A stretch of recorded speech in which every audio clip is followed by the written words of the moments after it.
Bonjour et bienvenue dans votre journal de la culture. Installation de l'atelier national de Conseil national de la mémoire et du patrimoine historique, un atelier de 2 jours qui vise à structurer et à mettre en place un outil qui va valoriser les industries culturelles et créatives, mais surtout le patrimoine historique au Sénégal. Voici le ministre secrétaire d'État Bakary Sarr qui revient sur l'importance de l'atelier. Cette institution est une instruction du chef de l'État qui entre justement dans le cadre de la mise en place de toute la politique mémorielle de l'État du Sénégal. Le chef de l'État avait donné instruction pour qu'on puisse mettre en place cette institution. Alors, cette institution, justement, a une importance capitale. Capitale dans le sens où l'État du Sénégal, le gouvernement du Sénégal, à la tête le président de la République, le Premier ministre et l'ensemble des membres du gouvernement sont engagés dans une démarche de souveraineté, mais également une démarche de valorisation, de préservation de la mémoire et de la gestion du patrimoine. C'est ce grand projet national de souveraineté que nous sommes en train d'engager et cet atelier entre dans ce sens. Alors, cette première étape concerne justement un échange avec un certain nombre d'acteurs, un certain nombre de spécialistes. Ce sont des historiens, ce sont des spécialistes de la mémoire, ce sont également des chercheurs. C'est également l'ensemble d'un certain nombre de participants au niveau national qui détiennent justement un savoir et qui peuvent aider à donner des orientations, mais également à faire en sorte que nous puissions arriver à un texte fédérateur qui certainement prendrait en compte toutes les sensibilités au niveau inclusif, au niveau national, mais également faire en sorte que l'ensemble des sensibilités du Sénégal, des savoirs, des experts, des savoir-faire puissent participer justement à la construction de cette institution. Nous sommes donc ce matin à une première étape de mise en configuration de ce que devrait être ce Conseil national de la mémoire. Et puis à sa suite, le ministre de la Culture, de l'Artisanat et du Tourisme, Amadou Ba, est revenu sur les thèses négationnistes et révisionnistes qui parcourent le monde par rapport à l'histoire de l'Afrique, concernant surtout l'esclavage et la colonisation. Nous l'écoutons. Oui, le Conseil national de la mémoire et du patrimoine vient à son heure. C'est une instruction présidentielle qui permet aujourd'hui de camper le débat. Il se trouve que les enjeux sont énormes.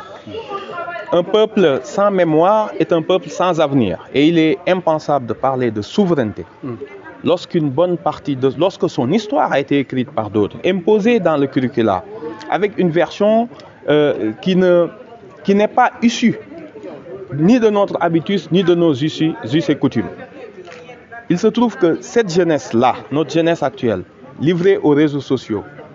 sans un ancrage dans ce qui a fait le Sénégal, ce qui a fait l'histoire du Sénégal, n'aura pas les armes pour utiliser ces médias sociaux à bon escient. Ce qui se passe est extrêmement important avec une vague de révisionnisme de l'histoire de l'Afrique, avec de la falsification, du relativisme, que ce soit de la colonisation, dont on nous force à toujours voir les bienfaits, de l'esclavage, tout en oubliant que l'esclavage fut d'abord un système économique. La colonisation fut un système économique. Et à bien y regarder, on trouvera que les ressorts de l'esclavage qui ont présidé à l'esclavage, les fondements économiques de la colonisation sont les mêmes aujourd'hui qui ont cours dans le système économique international. Mais il faut, pour avoir cette lecture et pouvoir développer un secteur privé fort, une conscience de ce que nous sommes, avoir notre passé dans notre peau, avoir une connexion corporelle et spirituelle avec notre passé et pouvoir relier aussi ces passés dans la préservation des sites qui les ont abrités. C'est en cela que ce Conseil national de la mémoire est d'une extrême importance et nous avons vu aujourd'hui la présence d'éminents intellectuels, des sommités intellectuelles du Sénégal et certainement de la sous-région qui vont plancher pendant 2 jours dans cet atelier pour voir les fondements de ce Conseil national qui doit s'ouvrir à la diaspora, qui doit faire la connexion aussi avec les afro-descendants.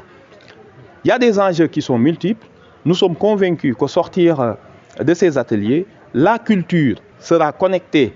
au Conseil national de la mémoire, mais dans une version dynamique. C'est la fin de votre journal de la culture. Merci de l'avoir suivi. Dal leen ak jàmm ki seen xibaaru mboor ak mbatit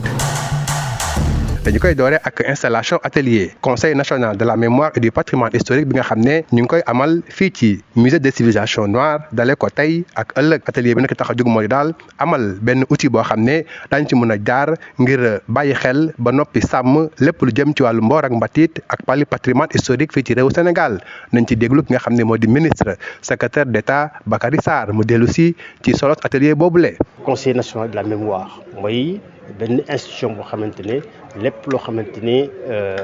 wàllu cosaan ak aada la ak nan la ñu koy dencee nañu koy garder nañu koy valoriser atelier bi loolu moo ko tax a jóg waaye dafa fekk lii ñuy préparer nii président de la République dafa joxoon instruction pour ñu installer conseil national de la mémoire loolu bokk ci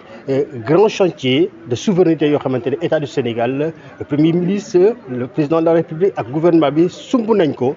di ko taxawal di ko jéem a taxawal pour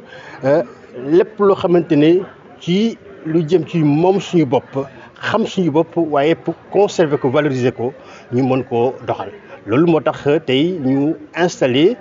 cet atelier pour wéccoo xalaat échanger ak experts yi borom xam-xam yi yoo xam ne seen xam-xam màcc na ci loolu ñu jox leen parole ñu jox ñu ay instructions jox ñu it ay recommandations yoo xam ne dañuy gën a dimbali ñu xam nan lañ ko taxawalee pour mu am jëmm national mooy képp ko xamante ne ci Sénégal nga bokk Sénégalais nga ci sa xam-xam màcc ci ñu war nga ci dugal. nga xam exactement nan nga ci mën a taxawee pour indi sa xam-xam pour ñu taxawal ko. waaw xam nga conseil bu mel noonu mooy li ma doon wax sànq dañu nekk ci taxawal pour mu gën a moom suñu bopp ci wàllu souveraineté wàllu culture wàllu lépp loo xam ne cosaan ak aada la ñu gën koo xam transmettre ko génération xale yi. loolu bokk na ci li ñuy wax récit national ñu bindaat suñu histoire bindaat suñu cosaan ba képp koo xamante ne xale nga mag nga ndaw jigéen nga mën a xam exactement lan mooy suñu cosaan ak suñu aada. ci jamono jooju ki nga xam ne moo di ministre de la culture de l'artisanat et du tourisme Amadou Ba di dellu si ci li nga xam ne moo xew ci àdduna warngal kàpp mu am ñu wër di weddi ak tuutal li nga xam ne moo jàpp jëm ci wàllum mbooru Afrique rawatina esclavage ak lépp lu jëm ci wàllum colonisation nañu ko déglu moom ministre de la culture. xam nga ñun dañoo jël suñu indépendance fekk suñu histoire am ñu ko bindal ba pare wax ñu nag foofu ngeen di xool boo seetloo am na ñeneen ñoo xam ni beneen dëkk ñu mel ni yahudi yi góorgóorlu nañ ba seen mémoire ñu xeex a ba imposer ko waa àddina ni leen kenn du ko fàtte kenn du ko falsifier ba képp ku ci jël loo xam ni ñoom ñoo ko moomoon muy un bien culturel un tableau wala dara fexe nañ ba bunoo koo jaay fenn ci àddina ñun ñu continuer nit ñu suñu bien yi ñu jël buñ ko laajee ñu ne ñu amu leen nu ngeen koy dencee ni ñu amu leen fu ngeen ko denc te ñun ñoo ko defaroon jëlee ko fi ki defar yëfam ba nga mën a jël yóbbu boo nee ko mënoo ko denc xam nga ni loolu ci yabaate dëgg la bokk boole ci di ñu gëmloo ni esclavage bon niñ koy waxee amul statut Gorée ñii di ko commencé weddi boo nee colonisation gis nga jafe-jafe yi ñu am ak Thiaroye 44 pour accéder aux archives encore une fois dëkk yooyu boo ci demee mu am une jeune classe politique qui se dit décomplexée nee na ñoom seen yoon nekkul ci li passé ñoom faalewuñu ko te pourtant lépp li nga xam ni moo xewoon ci injustice économique li taxoon ñu ñëw suñu dëkk noot ñu jaay ñu doole même principe yooyu moo nekk ci àddina ba heure bi mais pour génération bi xam loolu il faut ñu xam suñu passé lan la mën a xam suñuy bataille historique yi ñu mëne buñ nee esclavage dañoo ñëpp jàngal ñu ci ni dafa am ko signé Victor Schœlcher moo signé mu jeexal ko déedéet am na ci colonie yi ay révolte esclave yoo xam ne dañoo xëy révolté ak ñoom di révolte partout ba mënatuñoo tenir le système loolu moo tax ñu bokk ci ñu ko abolir mais loolu ñun buñ ko xamul dañuy def des citoyens de seconde zone ñoo xam ne ku ñëw këf la yóbbu loolu moo tax conseil national bi am solo wax ñu lan mooy suñu passé wax ñu aussi les sites yi nga xam ne mooy suñu histoire muy ay yang-yang bataille de Derklé et cetera sénégalais boo laaj mu ne la mës naa fa dem xam naa fan la ñu préserver site yi loolu lu am solo la président de la république joxe ay instructions yu ferme le premier ministre ak le gouvernement pare pour jàppale culture ñu leen di wax rek bu ñu paree ci lii nañ ñu jox document yoo xamante ni buñ ci jógee dinañ génne benn narratif bu bees maanaam benn taarix bu bees boo xam ni Sénégal da ciy gis boppam connecté ko ak doomu bitim réew ñi nga xam ni ñoo jóge woon fii ci descendants d'esclaves yi nga xam ni ñoom it dañoo bëgg a xam fan lañ jógee ndax àddina bii ñu jëm sera très culturel dootul doon économique li nga xam ne mooy nekk souveraineté au cœur de la bataille de la souveraineté mooy la bataille culturelle te loolu conseil national bi da ciy jouer rôle bu rëy. fii la ñu ndar keppe seen xibaaru mbatit jërë ngeen jëf ci déglu bi.